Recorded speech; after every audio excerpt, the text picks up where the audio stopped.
Nós vamos conversar agora ao vivo com o prefeito de Manaus, Davi Almeida. Prefeito, boa tarde. Obrigada por conversar com a gente no Visão CNN.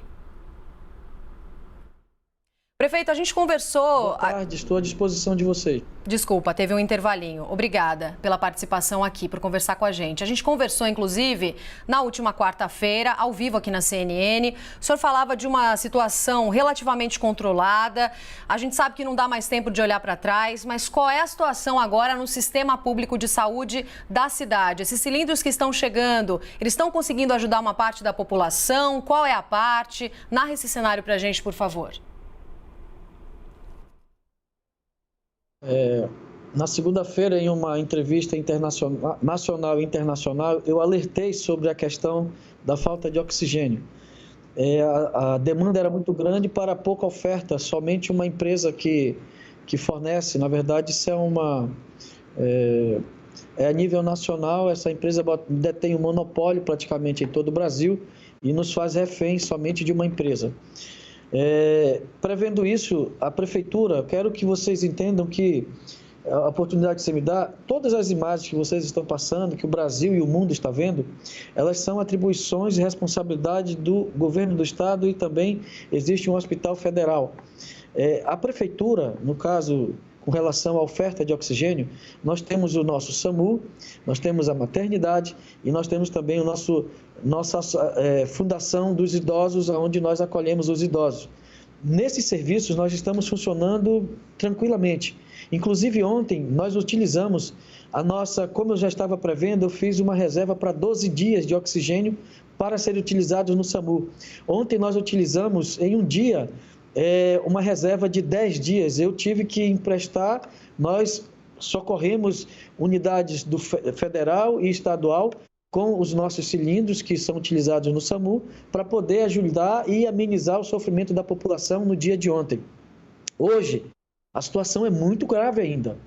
O perigo não passou. Para que vocês tenham uma ideia, a oferta, sendo muito otimista, uma oferta hoje que nós temos na cidade de Manaus é de aproximadamente 35 mil metros cúbicos de oxigênio, para uma demanda entre o poder público e também os hospitais particulares de aproximadamente 70 a 75 mil metros cúbicos. Então, nós temos aqui uma oferta pela metade de uma demanda muito grande.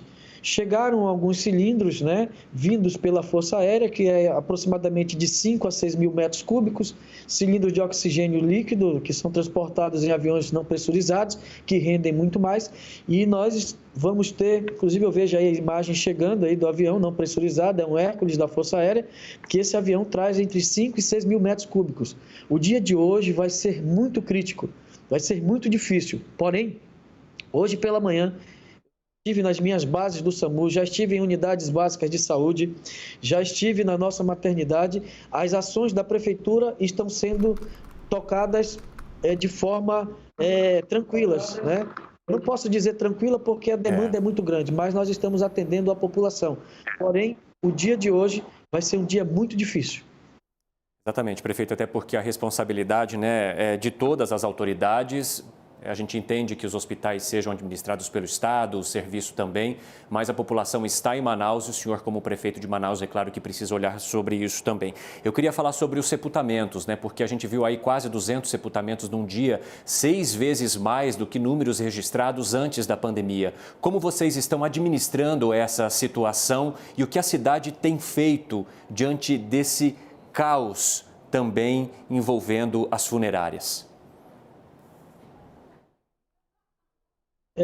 Nós temos os nossos atendimentos estão acontecendo. No pico da pandemia no ano passado, sim, sepultaram pessoas em covas comuns, valas comuns. Isso não acontece agora, nós já estamos há 15 dias, isso não aconteceu. Nós estamos no pior momento. Ontem foram sepultados 186 pessoas, antes de ontem foram 198 e ainda assim nós estamos atendendo a toda a população. O nosso sistema funerário, no caso, nós estamos construindo mais 22 mil sepulturas verticais para atender, mas isso demanda tempo, porém nós já abrimos novas vagas. Ontem eu fui sair do maior cemitério da nossa cidade, era quase meia-noite. atendendo, buscando os serviços, os trabalhadores. Há 46 anos que não se abre um cemitério público na nossa cidade, então o sistema fica sobrecarregado, mas todas as ações que a Prefeitura tem feito, ela tem feito em parceria, sim, com o governo federal e o governo estadual, porque é a responsabilidade de todos. Mas naquilo que cabe ao atendimento da população via Prefeitura, nós estamos trabalhando, sabendo das dificuldades que estão enfrentando o nível estadual e federal. Por isso, nós estamos atendendo, nós estamos estendendo a mão em uma parceria para que nós possamos dar a melhor condição de atendimento à população. Prefeito, só uma dúvida. Enquanto vocês vão ajustando, né, essa questão funerária, como que vocês estão administrando a quantidade de pessoas que acabam morrendo, os corpos dessas pessoas, os velórios? De que forma que vocês estão organizando isso, juntamente com as famílias? Existem cemitérios particulares e cemitérios públicos. Nos cemitérios públicos, ontem foram sepultados 148, né? Todos sepultamentos feitos de forma digna para as pessoas. Nós temos um acolhimento, como tem muita gente, temos o horário, final da tarde, nós pegamos esse corpo que está dentro da urna funerária, nós acomodamos no frigorífico, no caso, mais o corpo para um lugar refrigerado, né, uma câmara refrigerada, e esses corpos ficam para o dia seguinte. No caso, ontem ficaram para ser sepultados para o dia seguinte, hoje pela manhã, 3 a 4 pessoas. Porém, nós estamos dando conta diuturnamente, a equipe foi redobrada, a equipe do SOS Funeral, que você fala, que é o serviço que a Prefeitura disponibiliza. Nós tínhamos 3 vans, hoje nós dispomos de 10, aumentamos a equipe, mais do que duplicamos a equipe, e nós estamos atendendo a população com aquilo que se pode para o momento e afirmo para você, da melhor maneira possível. Prefeito, vamos lá. Tem alguma previsão para restabelecer o estoque de oxigênio por aí? Você falava dessa diferença, claro, da oferta e da demanda que ainda está muito grande. Mas qual que é a expectativa para a situação ficar minimamente dentro do controle? Vejam bem, nós estamos vivendo aqui em Manaus um dia de cada vez. Nós temos uma produção de 30 a 35 mil metros cúbicos para um consumo de 70 a 75 mil. Os aviões chegam com uma carga de 5 a 6 mil metros cúbicos. Nós estamos na esperança, eu estou monitorando uma balsa que está vindo de Belém. Eu acredito que nas próximas horas ela possa chegar em Manaus e nos dar um fôlego de um dia, com o oxigênio que está vindo de Belém, e aí ele atende a demanda. E a partir da chegada da primeira balsa, uma balsa vai chegar por dia. Fora isso, já estamos contactando pela manhã com empresas de fora de Manaus que vão mandar 300 mil metros cúbicos, mas esses 300 mil metros cúbicos de oxigênio vão chegar via terrestre. Gasta-se 4 dias para chegar até Porto Velho, e descendo o Rio Madeira, chega-se mais 6 a 7 dias para chegar a Manaus. Nenhuma cidade do Brasil vai ter esse problema do oxigênio, vai ter problema da proliferação do vírus. Mas nenhuma cidade do Brasil vai ter a dificuldade com relação a essa logística do oxigênio, porque vocês têm o transporte terrestre, vocês estão interligados. Aqui as nossas estradas são os nossos rios, as distâncias são muito grandes. Tem cidades que você sai de barco de Manaus para chegar nessa cidade, você gasta uma semana. É uma realidade diferente. Aquilo que você gasta horas, aqui nós gastamos em dias. As viagens em Manaus, no Amazonas, elas não são contadas em horas. Quantos dias você gasta para chegar na cidade tal?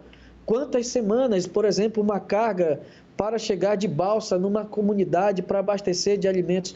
É um outro Brasil que nós vivemos. Manaus está sofrendo esse problema todo porque nós somos uma cidade-estado. Todas as UTIs do estado do Amazonas estão instaladas em Manaus.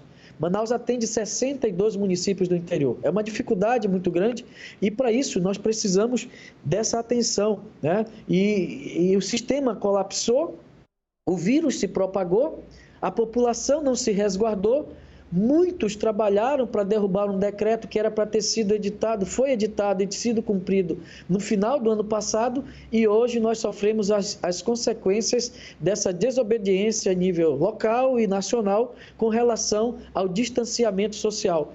Tudo que nós estamos sofrendo hoje é inconsequência, muito inconsequência, não posso dizer tudo, mas muito inconsequência das festas de final de ano e também da desobediência ao decreto editado ainda no final do ano passado, quando eu ainda não era prefeito.